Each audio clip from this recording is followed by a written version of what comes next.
Hello అండి. ఇవాళ చెప్పబోయే కథ పేరు 'కంచె'. ఈ కథని రచించిన వారు భవానీ గారు. ఇక కథలోకి వెళ్ళిపోతే మిథున, మిథున అంటూ తనని పిలుస్తూ లోపలికి వస్తున్నాడు ఆర్యన్.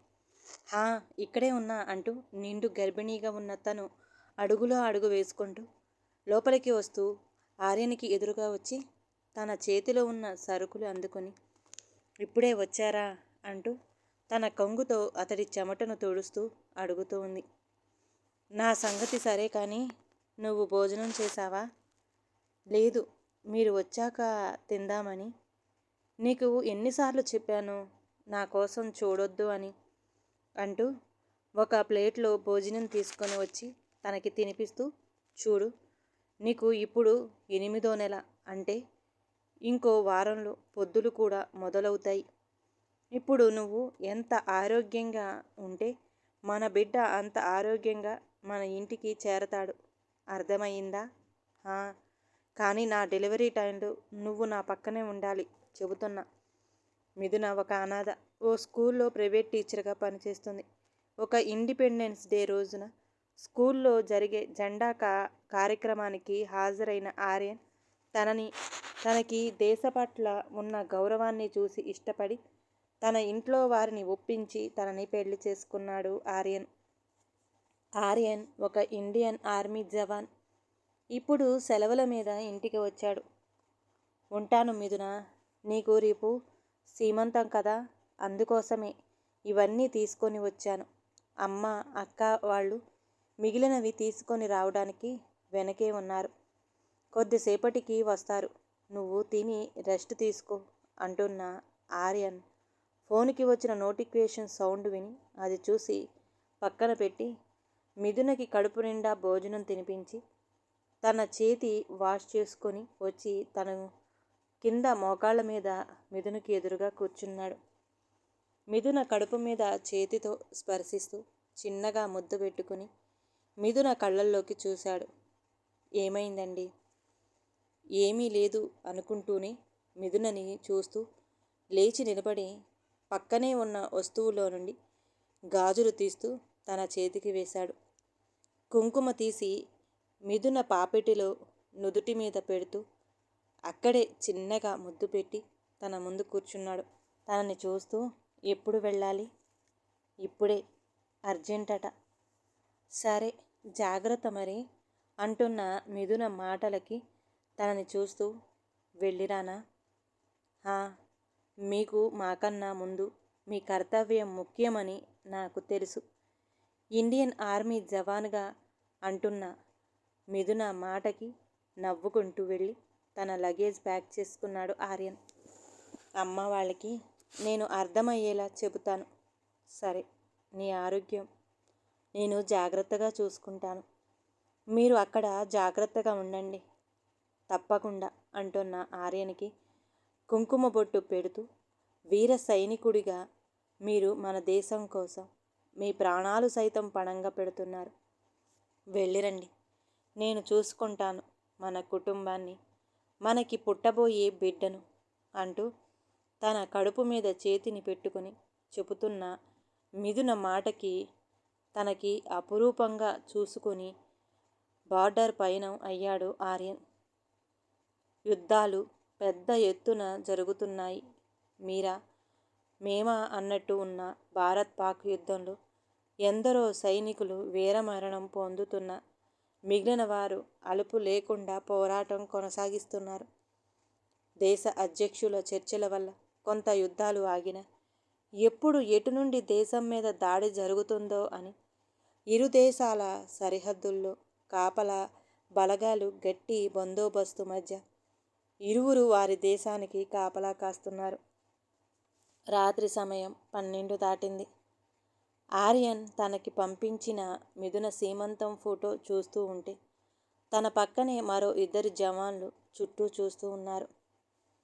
అటు పక్క ఉన్న అతను, ఏం చూస్తున్నావురా?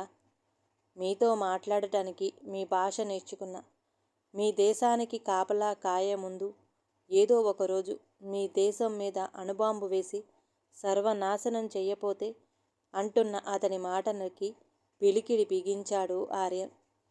అతడు నవ్వుతూ, ఏరా, మీరు ఎంతగా ప్రయత్నించినా ఈ కాశ్మీర్ మాదే, మాకే సొంతం కొడకల్లారా అంటున్న అతడి మాటతో అక్కడ ఉన్న ముగ్గురు కోపంగా వాడిని చూస్తున్నారు. అటువైపు తానొక్కడే ఉన్నా కూడా మాటలు జారుతున్నాడు కానీ ఇటువైపు ముగ్గురు ఉన్న ఆవేశపడటం లేదు. ఆర్యన్, వాడి మాటలు వింటున్నావా? కానీ ఆవేశపడకండి అంటున్న ఆర్యన్ మాటతో వాళ్ళు వారి కోపాన్ని అణుచుకుంటూ ఉన్నారు. అతడు అంతటితో ఆగటం లేదు. తుమారా నీచ్ అంటున్న వాడు కాస్త ఊపిరి అందక ఒక్కసారిగా కుప్పకూలిపోయాడు. అతడిని చూసిన ఆర్యన్ హేయ్ అంటూ పిలుస్తున్నాడు. కానీ అతడు పలకటం లేదు. హే లే అంటున్నా కూడా అతడిలో చలనం లేదు. అక్కడే చుట్టూ చూస్తున్నా అక్కడ ఎవరూ కనిపించడం లేదు ఆర్యన్కి. ఆర్యన్ అతడికి ఏదో హెల్త్ ఇష్యూ వచ్చింది అనుకుంటున్నా. అవునా? ఇప్పుడెలా మనం తనకి సాయం చేయాలి? వద్దు, ఇప్పటి వరకు మనల్ని ఎన్ని మాటలన్నాడు?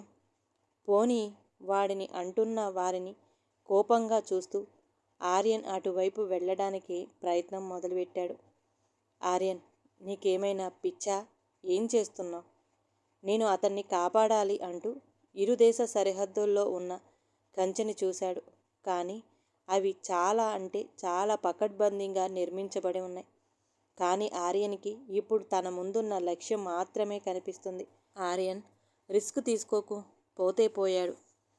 నేను ఒక సైనికుడిగా చేరినప్పుడే రిస్క్ అంటేనే ఛాలెంజ్గా తీసుకునే స్థితిలో ట్రైనింగ్ తీసుకున్నాను అంటూ తన దగ్గర ఉన్న కటర్తో చిన్నగా కంచెలా ఉన్న తీగలను కట్ చేయటం మొదలుపెట్టాడు.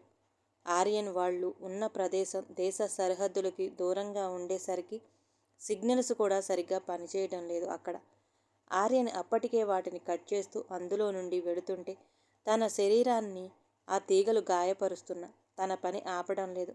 చివరికి పూర్తిగా కట్ చేస్తూ గమ్యం చేరిన ఆర్యన్ కళ్ళు గట్టిగా మూసుకొని ఒక దమ్ము గాలి గుండెలు నిండా పీల్చుకొని ఒకేసారి తన కళ్ళు తెరిచి పక్కదేశం భూమి మీద అడుగుపెట్టాడు. వెంటనే పడిపోయిన అతడిని లేపాలని చూసిన అతడిలో కదలిక లేదు. తన గుండె మీద చిన్నగా ప్రెస్ చేస్తూ వేగం పెంచాడు. అవతలి వైపు ఉన్న ఇండియన్ ఆర్మీ జవాన్లు కంగారుగా పక్కలకి చూస్తూ ఉన్నారు. అవతలి దేశం జవాన్లు వస్తే చెప్పే వరకు కూడా వినరు. అటు ఉన్న ఆర్యన్ పరిస్థితి ఏమవుతుందో తెలియక మేజర్కి సమాచారం అందించే పనిలో పడ్డారు. ఆర్యన్ శ్రమ ఫలించింది. అతడు ఒకేసారి గట్టిగా ఊపిరి తీసుకుంటూ లేచేసరికి ఆర్యన్ సంతోషపడుతూ తనని లేపి కూర్చోబెట్టాడు. అతడు కొంచెం సెట్ అయ్యాక తన ముందు ఆర్యన్ని చూస్తూ కంచెని చూశాడు. అది చిన్నగా కట్ చేయబడి ఉంది. దాన్ని చూస్తూ తన దేశం భూమి మీద పరాయి దేశ సైనికుడు చూడగానే ఒకేసారి పక్కనే ఉన్న తన గన్ తీసి ఆర్యన్కి గురిపెట్టాడు. అది చూడగానే అవతలి వైపున్న ఇద్దరు షాక్ అయితే ఆర్యన్ అతడిని చూస్తూ చిన్నగా నవ్వుతూ తన తలకి గురిపెట్టిన గన్ తీసుకొని తన గుండె మీద పెట్టుకుంటూ మేరా భారత్ మహాన్ అంటూ నవ్వాడు. నీకు భయంగా లేదా? నువ్వు చస్తావు అని. నేను ఆర్మీలో చేరినప్పుడే చావంటే భయం వదిలిపెట్టి నా దేశం కోసం ప్రాణాలు అర్పించాలి అనుకున్నవాడిని. నాకు చావంటే లెక్కలేదు. ఇప్పుడు నువ్వు ఉన్నది నా దేశం భూమి మీద మర్చిపోయావనుకుంటున్నా. 75 సంవత్సరాల ముందు వరకు మనది, తర్వాత నీది, నాది అంటూ విడిపోయాం. కానీ మనం ముందు అంతా ఒక్కటే ఇండియన్స్. నో అంటూ గట్టిగా అరిచాడు అతడు. ఎస్, మనం ముందు అందరం ఒకటే. మన దేశాన్ని పాలించిన తెల్లదొరలను తరిమి తరిమి కొట్టిన మనం ఇప్పుడు మనం యుద్ధాలు చేసుకుంటూ 2 ముక్కలైన దేశాన్ని సరిహద్దులు చేసుకుంటూ కంచెలు కట్టుకొని కాపలా కాస్తూ బతుకుతున్నాం. ఆర్యన్ చెబుతూ ఉంటే అతడు వింటున్నాడు. తను గన్ మాత్రం ఆర్యన్ గుండెల మీదేనే ఉంది.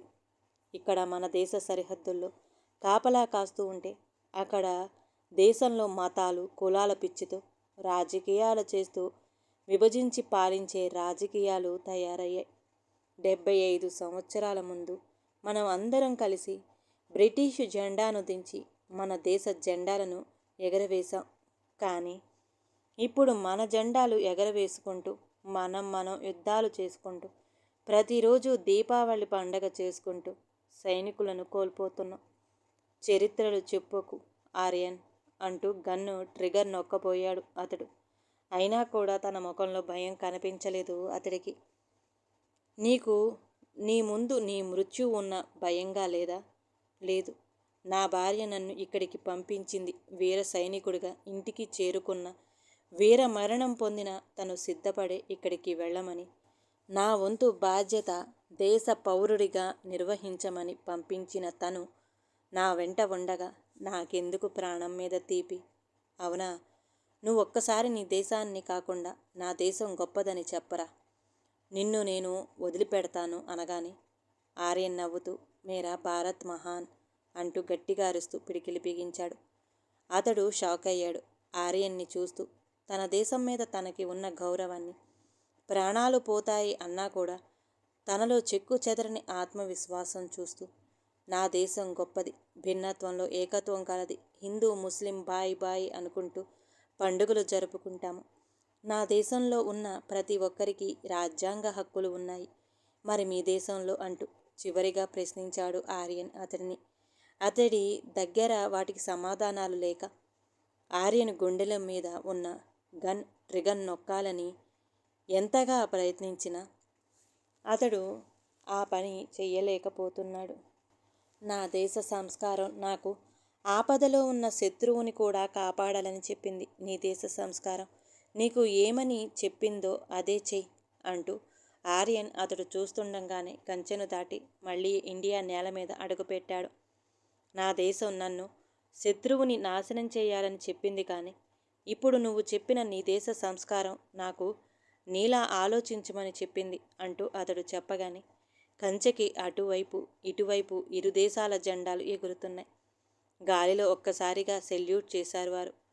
ఉదయించే బాణుడి కిరణాలు నేల మీద ప్రసరిస్తూ ఉంది. ఇంతకీ వారు సెల్యూట్ చేసింది ఏ జెండాకి? పంచభూతాలకు సరిహద్దులు లేవు, కానీ మనుషులకి దేశాలకి కావాలి. నా దేశానికి స్వరాజ్యం సిద్ధించి అప్పుడే 75 సంవత్సరాలు అయ్యింది, కానీ ఇంకా మారని కుల మత సామాజిక న్యాయ ఆర్థిక వ్యవస్థలు నా దేశంలో మా అందరికీ ఎక్కడికైనా వెళ్ళడానికి స్వేచ్ఛ, మేము అనుకున్నది చెప్పడానికి హక్కులు, మాకు నచ్చినట్టు బతికే స్వతంత్రం వచ్చాయి. కానీ ఇంకా మాలో కుల మత స్వార్థ రాజకీయాల వ్యామోహం మా కళ్ళని కప్పేస్తూ గుడ్డివారిని చేస్తుంది. మార్పు కోసం ఎదురు చూస్తూ ఉంటాను. తను ఓటు అమ్ముకొని ఇండియన్స్ నా దేశాన్ని పాలించిన క్షణం మార్పు సాధ్యమవుతుంది అని నా నమ్మకం.